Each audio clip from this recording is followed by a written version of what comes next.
On the evening of April 11, 1981, the Sharp family and some friends settled in for what they thought would be an ordinary night in Cabin 28 of the Keddie Resort Lodge, nestled in the serene Sierra Nevada mountains of California.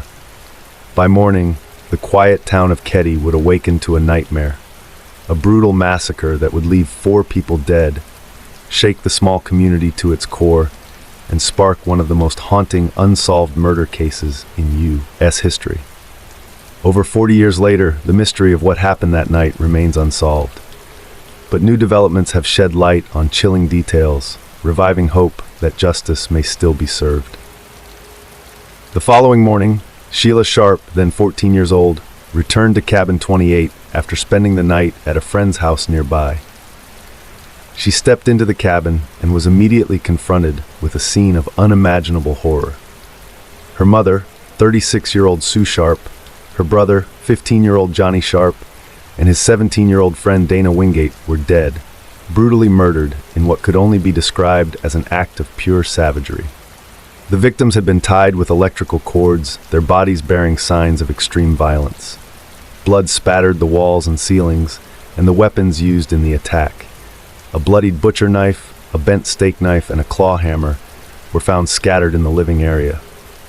The sheer brutality of the crime stunned even seasoned investigators. 12-year-old Tina Sharp was missing.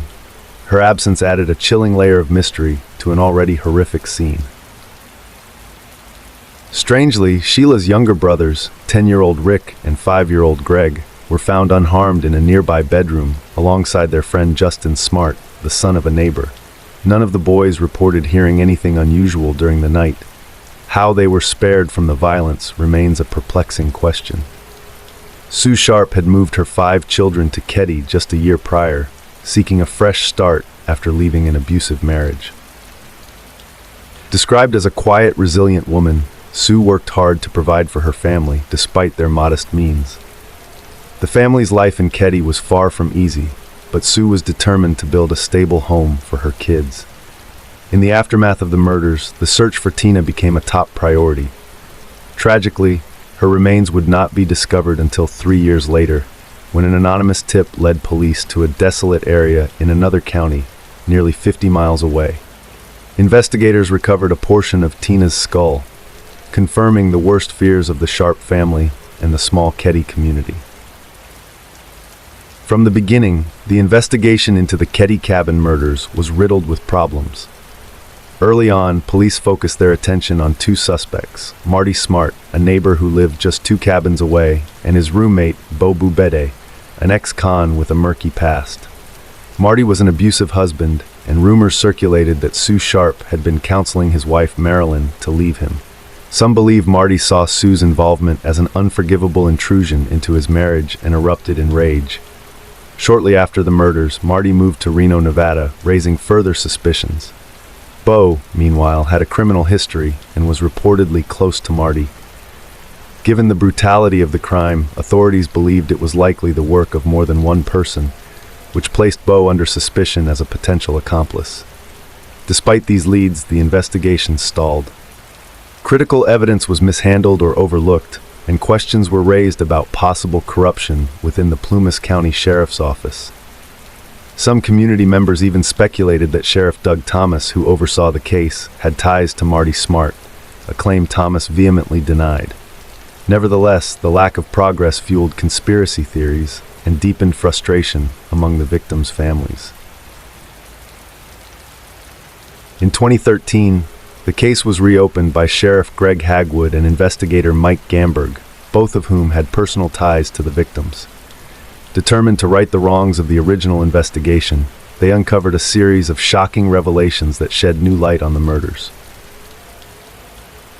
Gamberg discovered a letter written by Marty Smart to his wife shortly after the murders. In it, Marty chillingly wrote, "I've paid the price for your love, and now that I've bought it with 4 people's lives, you tell me we are through." Marilyn Smart confirmed the handwriting was Marty's, but claimed she didn't remember receiving the letter. The anonymous call. Gamberg also uncovered a recording of an anonymous 911 call that had tipped off police to the location of Tina's remains. Astonishingly, the recording had never been analyzed, nor had it been used in the original investigation. Investigators are now comparing the voice on the tape to audio samples from potential suspects in an attempt to find a match. The therapist's revelation. A former therapist of Marty Smart in Reno revealed to investigators that Marty had confessed to the murders during a session. The therapist expressed shock that the confession had not been acted upon by authorities at the time. The discovery of the hammer. A blue-handled claw hammer, matching the description of one Marty claimed to have lost, was found in a pond near Keddie. The hammer, believed to be a potential murder weapon, was sent for testing to determine whether it contained DNA or blood residue. Sheriff Hagwood believes several individuals in the community have knowledge of the crime, but have remained silent. There are people locally who know more than they've said, he remarked, adding that he and Gamberg have identified at least 6 people of interest who are still alive. As for the theory that Marty Smart and Bo Bubeg were the killers, Hagwood said, "It's a theory that we are working to the degree possible to conclude or dismiss. There's a disproportionate amount of evidence and information that tends to point in that direction." Sheila Sharp, who lost her mother, siblings, and a family friend that fateful night, has been outspoken about her belief that Marty Smart and Bo Bubeg were responsible. She expressed gratitude for Hagwood and Gamberg's efforts, stating, "Finally, I have somebody who cares. In the last 3 years, he's done more than the Plumas County Sheriff's Office has done in the previous 32 years. For the surviving members of the Sharp family, the reopening of the case offers a glimmer of hope that justice may one day be served." The Keddie cabin murders remain one of the most brutal and baffling crimes in American history. Over 4 decades later, the question of who committed these horrific acts and why still lingers. But with renewed dedication and modern investigative tools, there is hope that the truth will finally emerge. As Sheriff Hagwood put it, "There is not an expiration date on homicides, and to the extent that we have surviving siblings and family members, it is our fundamental obligation to them to understand who did this and why. One day, we may finally know what happened that night in Cabin 28. Until then, the haunting mystery of the Keddie murders continues to cast a long shadow over the quiet town. Alright, quick little break here. If you're enjoying this story so far, go ahead and tap that like button. It really helps push this video out to more people who love true crime as much as you do. And hey, if you're not already subscribed, why not join us for more stories like this? Alright, back to the mystery. Let's dive in.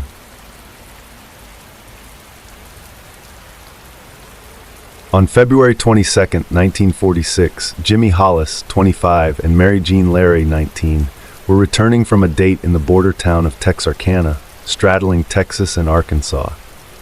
They stopped their car on a secluded, unpaved road about 100 yards from a neighborhood. After 10 minutes, a man approached their car. Mary Jean would later describe him. He wore a white mask over his head with cutouts for his eyes and mouth. He pointed a flashlight and a pistol at us and told Jimmy, "I don't want to kill you, fellow, so do what I say." Both exited the car as ordered. The assailant demanded Jimmy remove his pants, then struck him twice on the head, fracturing his skull and knocking him unconscious.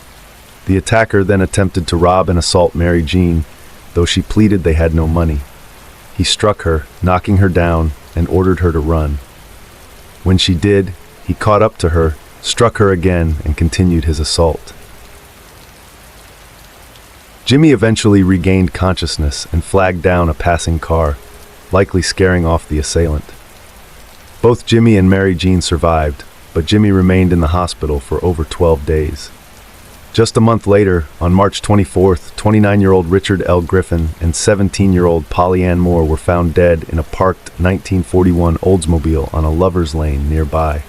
Both had been shot in the head with what police suspected was a .32 caliber Colt pistol. Richard was found between the front seats with his pants pockets turned out, suggesting robbery, while Polly was in the back seat. Authorities believed she had been killed outside the car and placed inside later. Any footprints were washed away by rain, and despite interviewing over 50 people and following 100 false leads, police struggled to make progress. This double homicide alarmed the community, but didn't yet spark widespread fear, until 3 weeks later when another tragedy struck. On April 14th, authorities found the bodies of 15-year-old Betty Jo Booker and 16-year-old Paul Martin. The two teens had attended a dance the night before, with Betty Jo playing alto saxophone in a band at the Veterans of Foreign Wars Club. They left together around 1:30 a.m. Paul was found shot 4 times along a rural road, and Betty Jo's body was discovered a mile away in the woods. She had been raped and shot twice. Both had been killed with the same .32 caliber Colt, linking this attack to the previous one. Now, with 4 young people dead in less than 2 months, the community was in a panic. Women and children moved into the aptly named Hotel Grimm in downtown Texarkana when husbands and fathers were away. People armed themselves, and homemade security systems were rigged up with kitchenware and wire. Streets emptied, and the Texarkana Gazette dubbed the attacker the Phantom Killer. Investigator Tillman Johnson recalled, "We were constantly getting calls, mostly at night, about prowlers. People would call about any noise they heard at all. The fear that any resident could be the Phantom's next victim was pervasive." On May 3rd, 37-year-old farmer Virgil Starks was listening to the radio when a bullet from a .22 caliber gun tore through his porch window, fatally wounding him. His wife Keddie rushed to his side, only to be shot twice in the face. Though badly injured, Keddie managed to escape through the front door to a neighbor's house, leaving a trail of blood as she fled. She survived. Virgil, however, did not. This time, the police response was massive, with 20 to 30 officers converging on the Starks' home. Tillman Johnson remembered, "People would stand out near the front of their homes and yell at you to identify yourself before you got too close. You had to identify yourself, or you would get shot." Bloody footprints led across the highway before the trail went cold. Despite some differences between this and earlier attacks, such as the Starks' age, the setting in a home, and the use of a .22 caliber, the case was included in the Phantom investigation as panic escalated. Police tried dressing as young couples to lure the killer out, but the Phantom attacks stopped.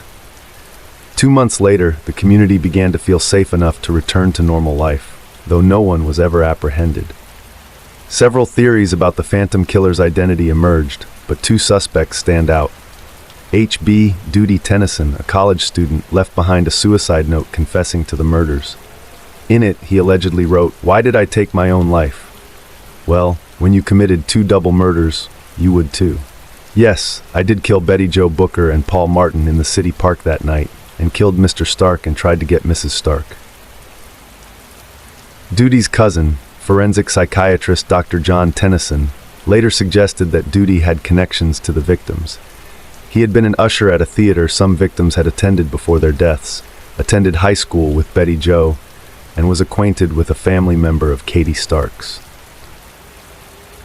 Another suspect, 29-year-old Ewell Lee Swinney, caught police attention when Arkansas State Trooper Max Tackett noticed a pattern. Stolen cars often appeared abandoned near crime scenes. When Tackett found another abandoned car in a downtown parking lot on June 28, 1946, it led him to Swinney's 21-year-old wife, Peggy, who ultimately implicated her husband. In detailed but varying statements, Peggy described how Ewell had committed the murders, recalling that on April 13, the day before Paul and Betty Jo's bodies were found, he left her in their car, saying he had to take a leak, and returned an hour later with his clothes wet up to the waist.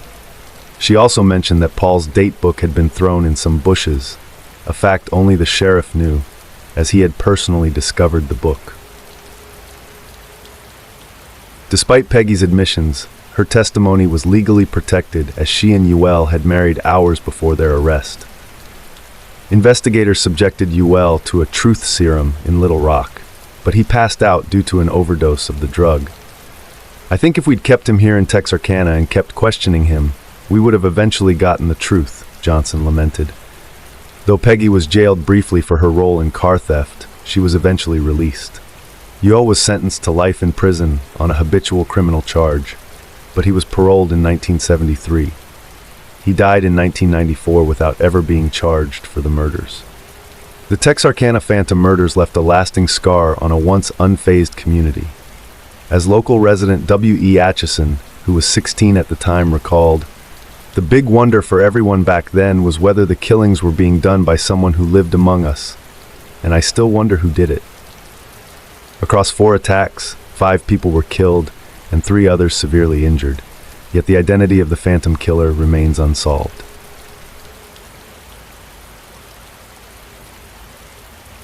Athalia Lindley led a life that could have been pulled straight from a novel. Born into privilege, she didn't just settle into a quiet life. She stood out. She graced Broadway as an actress, turned heads as a model, invented gadgets, worked as a real estate agent, and even wrote a book. But beneath the glamour and ambition was a polarizing figure.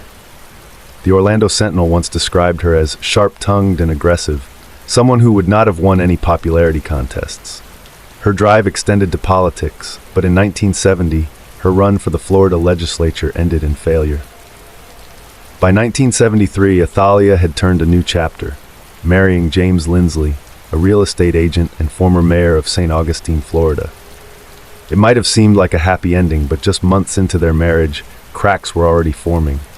By January 1974, the couple still lived in separate homes, with Athalia staying in her own house as she prepared to move in with James.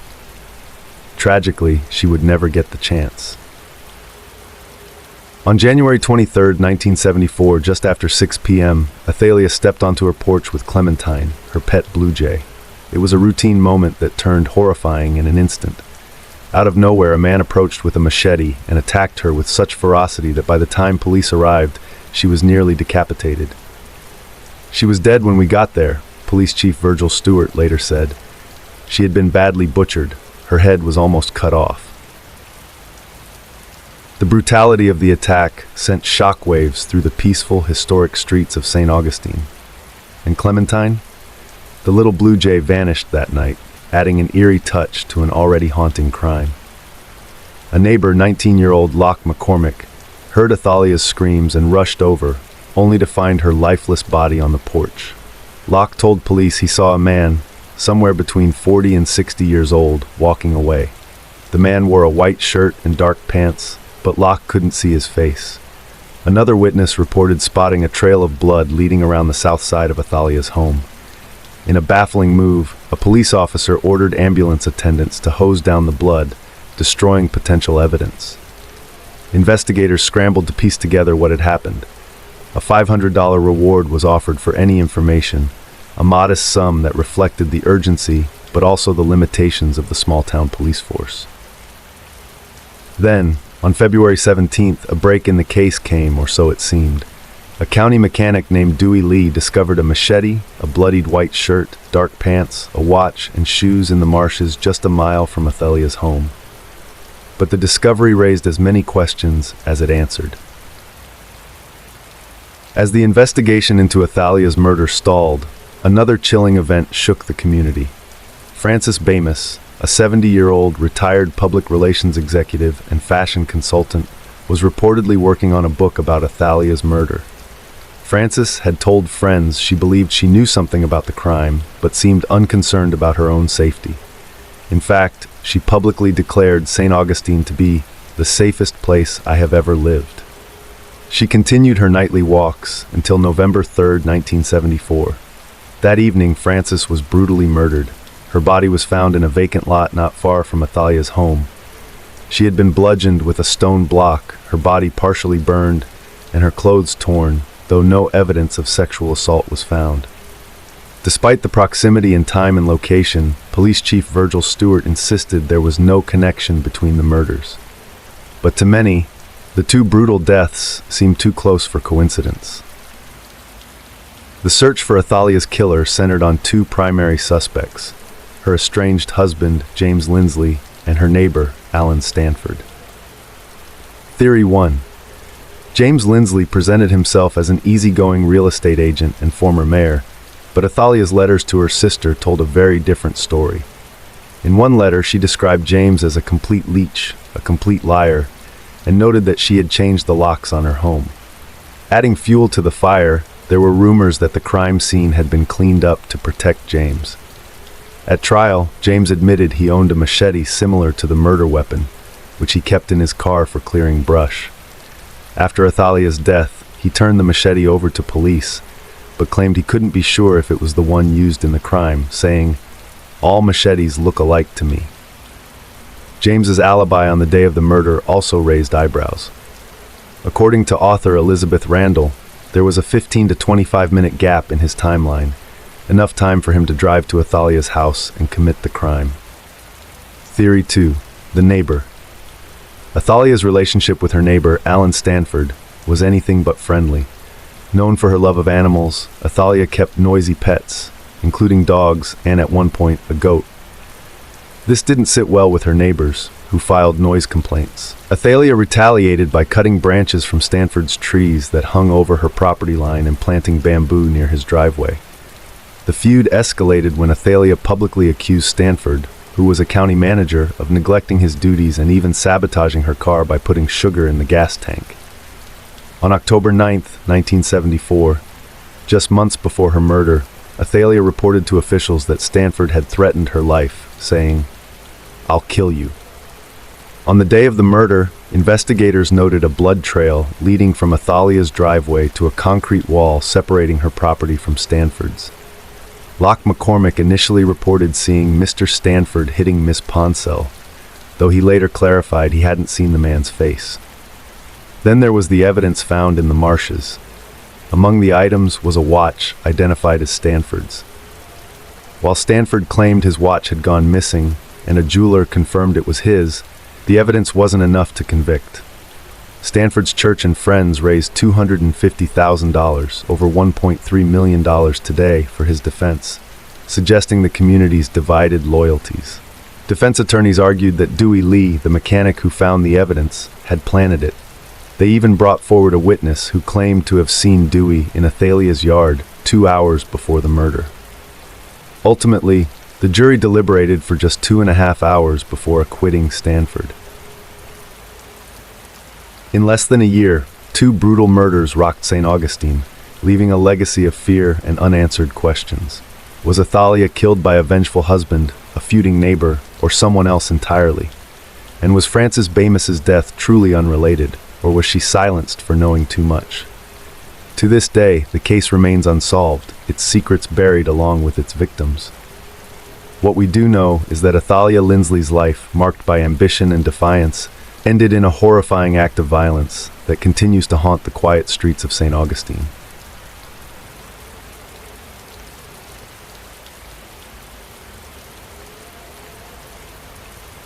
Let's set the scene.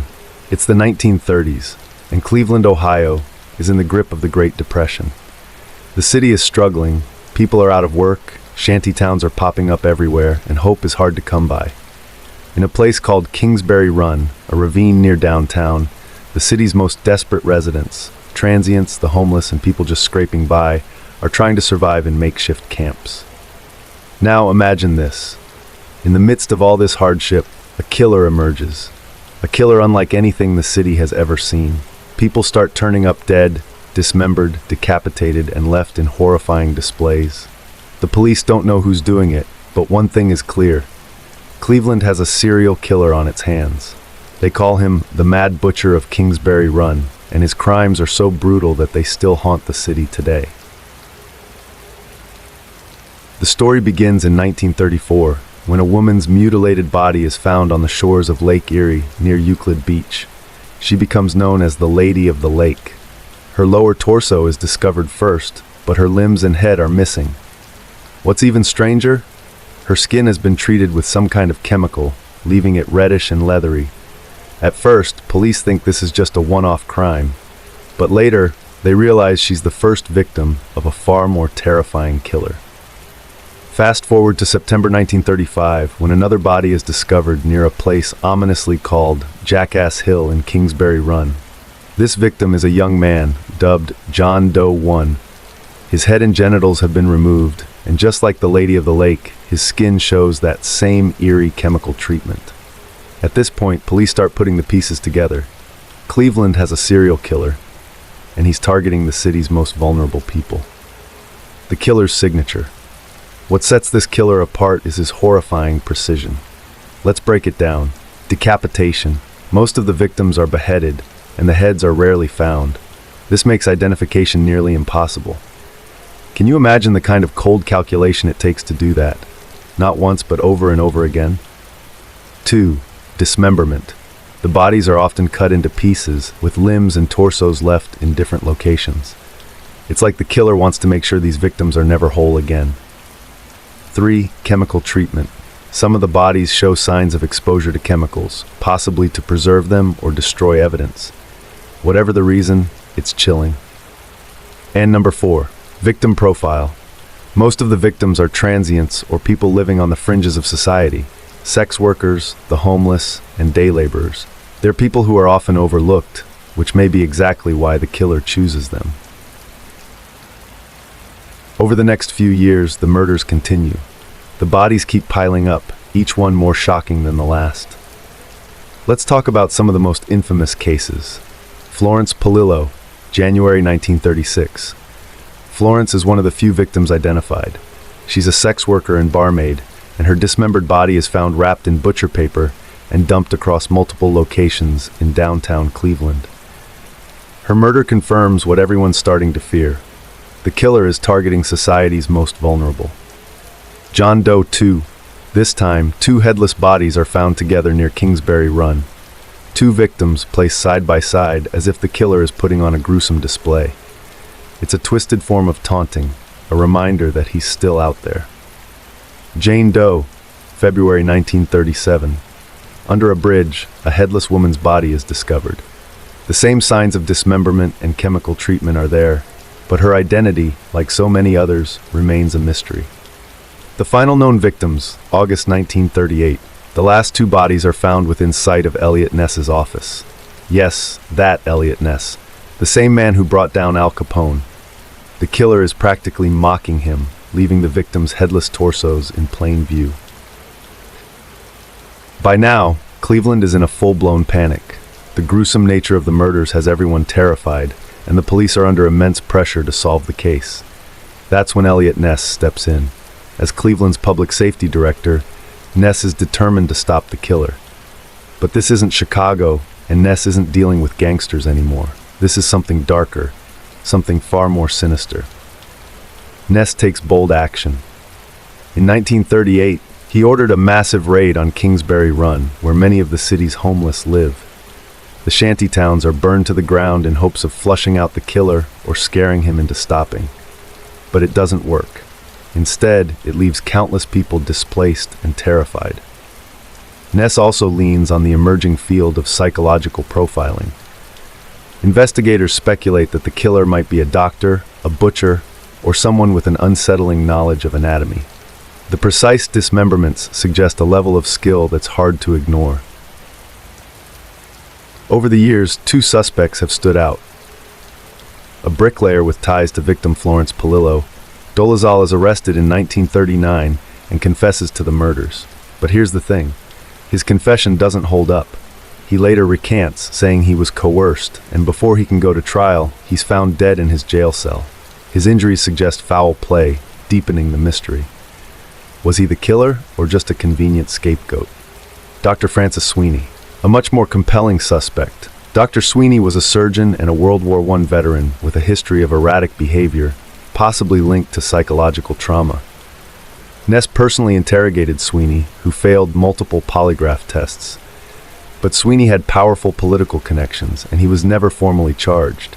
Instead, he spent much of his life in a veterans hospital. Could this man, with his medical expertise and unstable mind, have been the Mad Butcher? The Cleveland torso murders left a scar on the city. By 1938, at least 12 victims were attributed to the Mad Butcher, but some believe the real number could be even higher. The case remains unsolved, and the killer's true identity is still a mystery. What makes this story so chilling isn't just the brutality of the murders, It's the fact that the killer seemed to vanish into thin air. Did he stop killing? Did he die? Or did he simply move on, continuing his reign of terror somewhere else? Even today, the Cleveland Torso murders capture our darkest fears, that there are some crimes so twisted, so terrifying, that they may never be fully understood. The Mad Butcher of Kingsbury Run remains one of America's most infamous unsolved mysteries, a haunting reminder of the horrors lurking in the shadows.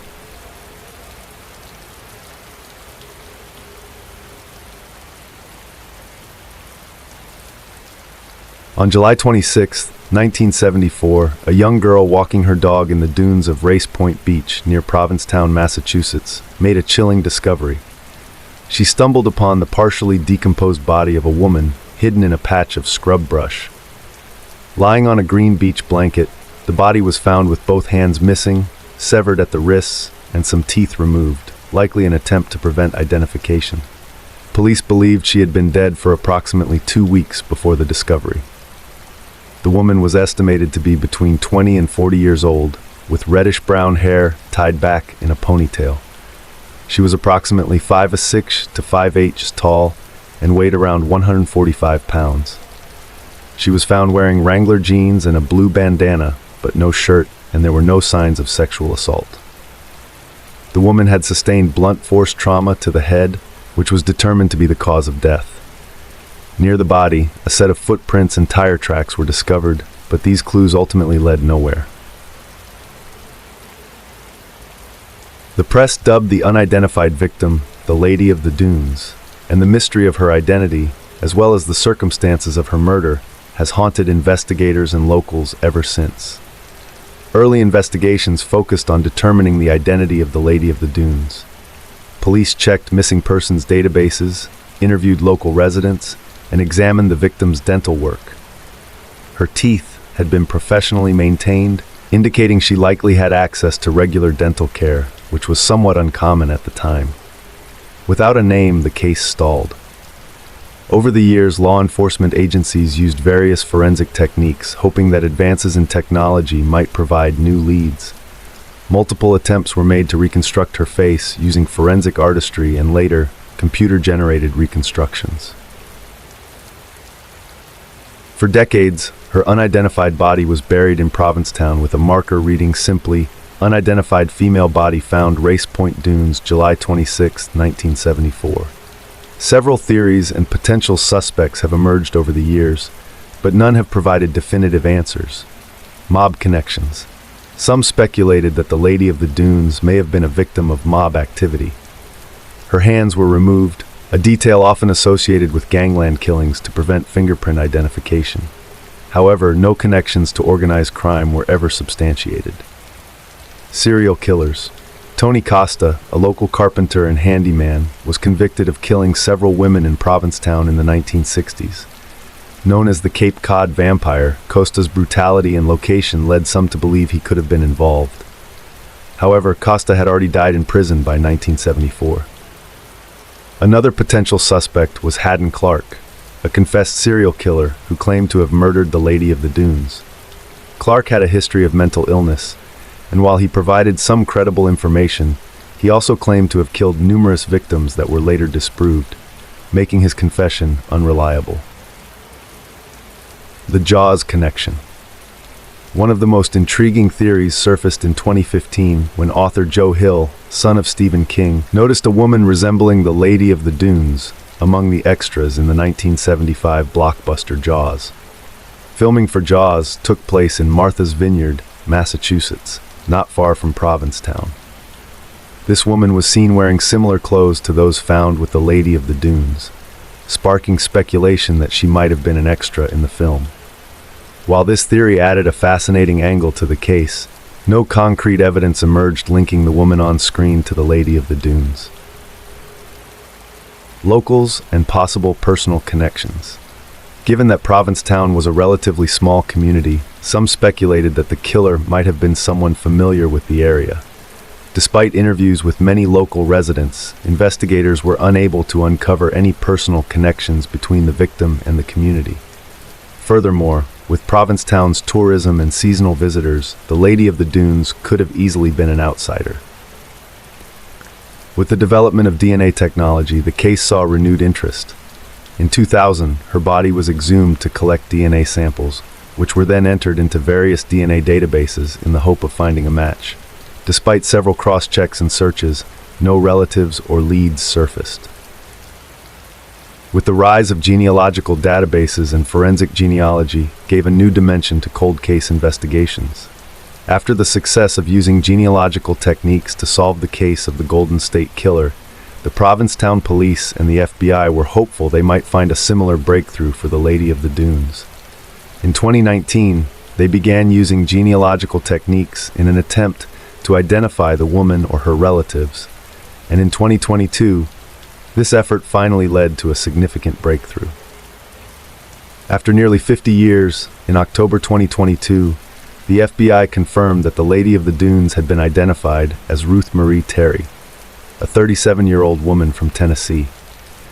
Investigators used advanced DNA testing and genealogical research to trace her identity, connecting her to living relatives who provided DNA samples that confirmed the match. This revelation provided the Lady of the Dunes with a name and some context, but the circumstances surrounding her death remain a mystery. Ruth Terry had been estranged from her family and was not reported missing, which complicated efforts to connect her to a specific time or place. Her family members told police they hadn't heard from her in years, but had no idea she was dead. With Ruth Terry's identity now confirmed, the investigation has shifted to uncovering who might have killed her and why. Law enforcement is reviewing her known relationships and attempting to trace her activities in the months leading up to her death. One potential lead is Guy Moldovan, a man she was reportedly married to around the time of her death. Moldovan was previously a suspect in the disappearance of his previous wife and stepdaughter in the 1960s, and some of his statements about Ruth's whereabouts were inconsistent.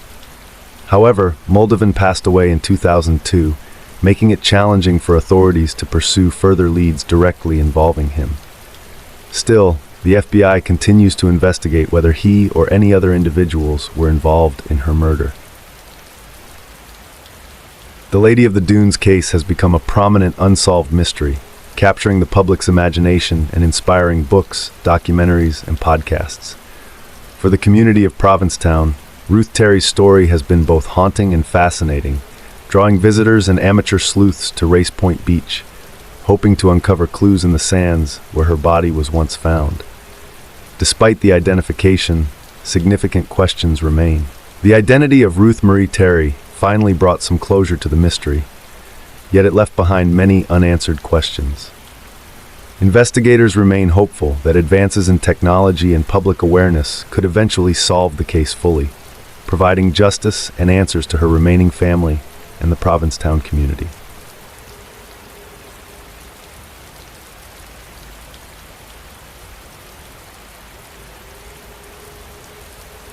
Let's go back to the late 16th century, when England was eager to expand its reach to the New World. It was an era of fierce competition and ambition, and England's Queen Elizabeth I had granted a charter to Sir Walter Raleigh, one of her trusted explorers, to establish a colony in North America. England had its sights on building a permanent settlement, one that could serve as a gateway for trade and exploration. Perhaps even more appealing, it could be a strategic base for launching raids against the Spanish, England's main rival at the time.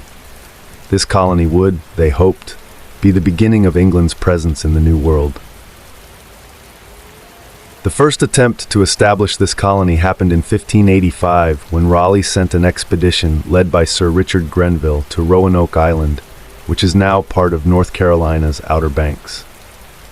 It was an ambitious effort, but the settlers soon realized the challenges they faced were far greater than anticipated. They struggled with food shortages, and most troubling of all, tensions with the indigenous Algonquian tribes. Early English explorers had strained relations with the tribes, and mistrust ran high. The Roanoke settlers were unprepared for the harsh living conditions, and after a while, they simply couldn't hold out any longer. Most of them returned to England when Sir Francis Drake passed by and offered them passage on his way back from the Caribbean. Despite the failure of this first attempt, Raleigh was determined. In 1587, he organized a second expedition. This time, it was led by John White, an artist and cartographer with first-hand experience from the previous expedition. But there was something different about this second colony. Raleigh sent not just men, but 115 colonists, including women and children, with the intention of establishing a permanent settlement. Among them were White's daughter, Eleanor Dare, and her husband, as well as Eleanor's soon-to-be-born daughter, Virginia Dare, the first English child born in the Americas. In July 1587, the new group of colonists arrived on Roanoke Island. They were hopeful but quickly encountered familiar challenges. Relations with nearby tribes were tense. Some were wary and others openly hostile. Previous encounters had made the indigenous people justifiably suspicious of these newcomers, and the colonists found themselves isolated and vulnerable. To make matters worse, their supplies were running dangerously low.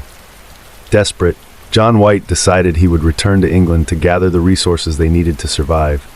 He promised to return swiftly, within months, to bring back supplies and more settlers. Little did he know that fate had other plans. Unfortunately, White's timing couldn't have been worse. When he returned to England in 1588, the country was caught up in a fierce naval struggle with Spain. The Spanish Armada was gearing up to invade, and Queen Elizabeth ordered that every available English ship be used in defense. White couldn't secure a vessel to bring him back to Roanoke. As the conflict raged on, months turned into years, and it was 3 long years before White could return to the colony. He must have imagined the worst, but nothing could have prepared him for what he found when he finally returned on August 18, 1590. When White landed on Roanoke Island, it was as if the settlers had simply vanished. He saw no trace of the 115 people he'd left behind, not his daughter, not his son-in-law, and not even his granddaughter, Virginia. The settlement itself was eerie. The buildings hadn't been destroyed, instead they'd been carefully dismantled, as if the colony had been methodically packed up and moved. It didn't look like the aftermath of an attack. It looked planned. The only clues left behind were 2 carvings. One word, Croatoan, carved into a fence post, and the letters Crow etched into a tree nearby. White had discussed with the colonists before he left that if they needed to relocate, they should leave a message. They even agreed that if they were in danger, they would carve a cross to signal distress. But there was no cross, just the single word, Croatoan. This word pointed to a nearby island, Croatoan, now called Hatteras Island, where a friendly tribe of the same name lived. It seemed to suggest that the colonists had left willingly. White was anxious to follow this lead, but a severe storm rolled in, forcing his ship to retreat. He never got a chance to search Croatoan Island for the colonists, and heartbreakingly, he returned to England without answers. The Roanoke colonists had disappeared, leaving behind only questions. For centuries, the fate of the lost colony of Roanoke has been one of history's greatest unsolved mysteries. Many theories have been proposed, but none have been definitively proven. Here are some of the most plausible explanations that historians and archaeologists have explored. Integration with the Croatoan tribe. The most widely accepted theory is that the colonists moved to Croatoan Island and were taken in by the Croatoan tribe. Later accounts from English settlers who explored the area around Jamestown mention sightings of indigenous people with European features, lighter skin, blue or gray eyes, that were unusual for native populations. Historians speculate that the Roanoke settlers may have assimilated into the tribe to survive. Relocation inland. Another theory suggests that the colonists moved inland in search of more fertile land and resources along the Chowan River. Archaeological digs at a site known as Site X, near Edenton, North Carolina, have uncovered English pottery and weaponry from the late 1500s. Some believe these artifacts could be evidence that at least some of the Roanoke settlers established a new community inland. Attack by Spanish forces. Since England and Spain were at war, some have speculated that Spanish forces from nearby Florida could have wiped out the colony. However, there are no Spanish records indicating an attack, and the fact that the buildings were carefully dismantled rather than destroyed suggests an organized move, not a violent raid. Death by starvation or disease. Living conditions on Roanoke Island were harsh, with limited food supplies and strained relations with neighboring tribes. Some historians suggest that starvation or disease may have decimated the colony. But this theory doesn't fully explain the total lack of remains or signs of bodies. Something would have been left behind. Dispersal of small groups. One theory proposes that the colonists, realizing they couldn't survive together, split into smaller groups, each going in different directions to improve their chances. Some might have joined local tribes, while others may have perished in the wilderness. This could explain why no single settlement or mass grave has ever been found. Efforts to uncover the truth behind the lost colony have continued for centuries. Modern archaeology and technology have given us new clues, though they still leave much to the imagination. The Croatoan Project.